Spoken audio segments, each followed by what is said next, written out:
But Moscow was different to St. Petersburg.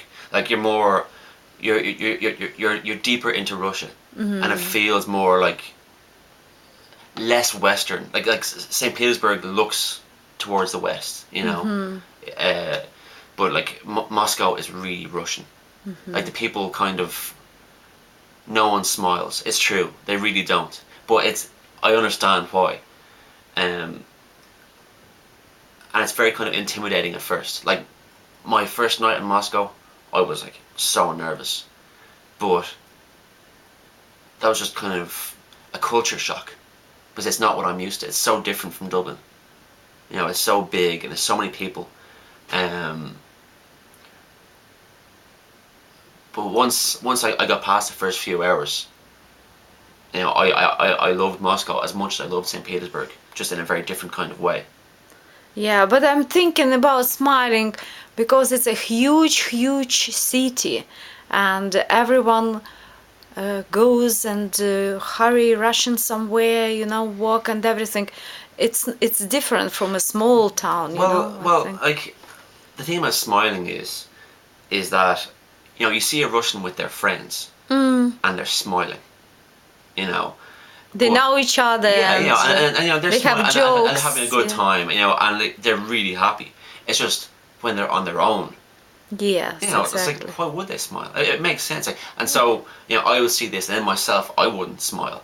But then when I've got a friend in Moscow, and when I met her, then I smiled because I felt like, you know, the thing to do. Yeah, exactly. And you know, we had a very nice time, and she showed me around the city, and I saw loads of things, and you know, yeah. Good. Yeah. So finally you met your Russian friend. Yeah, after 9 years.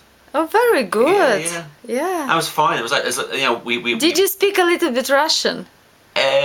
No, actually. No, she speaks English. Yeah, I think she wanted to practice speaking her English more than I wanted to practice speaking her Russian, and I was tired anyway. So yeah, it was really nice. It was like seeing an old friend, you know. So, she showed me loads of places that I wouldn't have seen otherwise, because like she lives in Moscow. She knows the city well, and it's so big. You know, these are things I never would have seen unless someone told me where to go. Yeah. But yeah, just it's a staggeringly big place, absolutely enormous. Probably the biggest city I've ever been to. You know, I think it's probably bigger than, well, it's like twice the size of London, I think, in population. Yeah, probably. Yeah. But I'll have to go back, because I think even though I was out like all the time from morning until night, well, I didn't see anything. So if you want to go back to Russia, so you liked it? Oh, I love it. Yeah. It's been hard to come back to Dublin afterwards. You know, like you know, everything seems so small here now. You know. Yeah, exactly. Yeah, and just again about Russian language. So anyway, did you use sometimes Russian, or you didn't speak? You just use your own language. Well, you are studying Russian, yeah. so Well, the first day I was very nervous. And you didn't speak Russian at all. I tried, but it was terrible.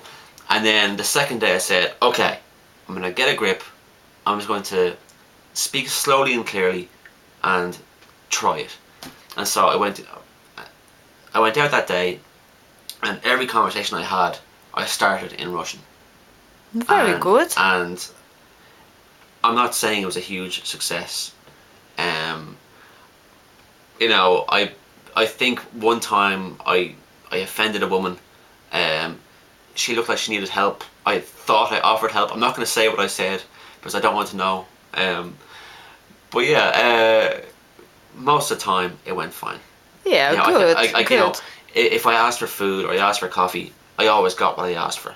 You know, I had a good map, so I never needed to ask anyone for directions. Yeah, it was fine. Fantastic. Yeah. It was Well brilliant. done. Brilliant. Yeah. I'm happy that you are happy. Yeah. Well, like now I can say, like after all these years of talking about it, now I can say actually, yeah, I have been to Russia. You know, and it's nice. Yeah, very good. Thank you. No problem.